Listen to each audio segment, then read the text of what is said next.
بسم اللہ الرحمن الرحیم۔ حیا اور ایمان کے لٹیرے۔ قرآن مجید حیا کے متعلق ایک خوبصورت واقعہ کی طرف اشارہ کرتا ہے، جس سے مسلمان عورتوں کو یہ سبق ملتا ہے کہ وہ کس طرح اپنے گھر سے نکلیں۔ حضرت موسیٰ علیہ السلام ایک عظیم پیغمبر تھے جو اللہ تعالیٰ سے براہ راست ہم کلام ہوئے۔ ایک مرتبہ سفر میں تھے، گرمی کا موسم تھا، پاؤں ننگے تھے، سفر کی تھکاوٹ اور پیدل چل چل کر پاؤں میں چھالے پڑ گئے ہیں۔ ذرا آرام کرنے کے لیے ایک درخت کے سائے میں بیٹھ گئے۔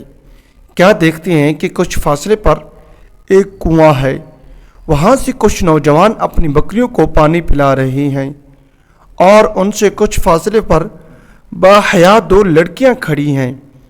جب آپ نے ان کو دیکھا تو حیرانگی کی انتہا نہ رہی کہ دونوں لڑکیاں اس جنگل میں کیوں کھڑی ہیں اور کس کا انتظار کر رہی ہیں۔ حضرت موسیٰ علیہ السلام نے جب وجہ دریافت کی تو پتہ چلا کہ ان کا کوئی بھائی نہیں، باپ بوڑھا ہے، وہ اس قابل نہیں کہ چل پھر سکے، اور وہ دونوں اپنی بکریوں کو پانی پلانے کے لیے آئی ہیں کہ جب تمام لوگ اپنی جانوروں کو پانی پلا کر چلے جائیں گے تو آخر میں یہ اپنی بکریوں کو پانی پلائیں گی۔ حضرت موسیٰ علیہ السلام ان کی بات سننے کے بعد آگے بڑھے اور خود پانی کنویں سے نکالا اور ان کی بکریوں کو پلا دیا۔ لڑکیاں جب خلاف معمول جلدی گھر پہنچیں تو باپ نے جلدی آنے کی وجہ پوچھی تو دونوں نے باپ کو پوری حقیقت سے آگاہ کر دیا۔ باپ خود بھی پیغمبر تھے، فرمایا کہ جاؤ اس نوجوان کو بلا کر لاؤ تاکہ ہم اس کو پورا بدلہ دیں۔ اب ایک لڑکی جب موسیٰ علیہ السلام کو بلانے آئی تو وہ کس طرح آئی، اس کا انداز کیا تھا؟ قرآن نے اس کے چلنے کا انداز جو کہ شرم و حیا سے لبریز تھا اس طرح بیان کیا۔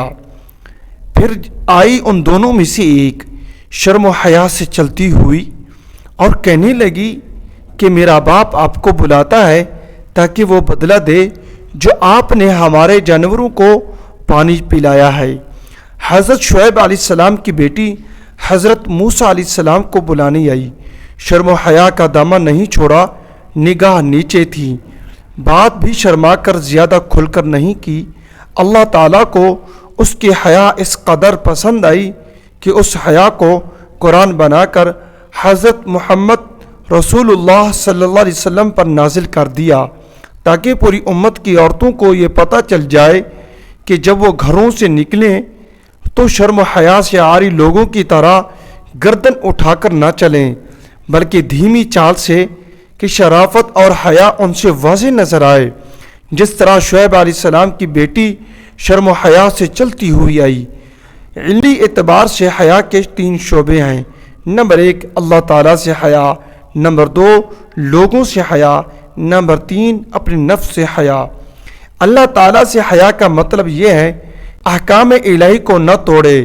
لوگوں سے حیا یہ ہے کہ حقوق العباد کو ادا کرے، لوگوں کے سامنے جن باتوں کے اظہار کو برا سمجھا جاتا ہے ان کے اظہار سے بچیں، اور اپنے نفس سے حیا یہ ہے کہ نفس کو ہر برے اور قابل مذمت کام سے بچائیں۔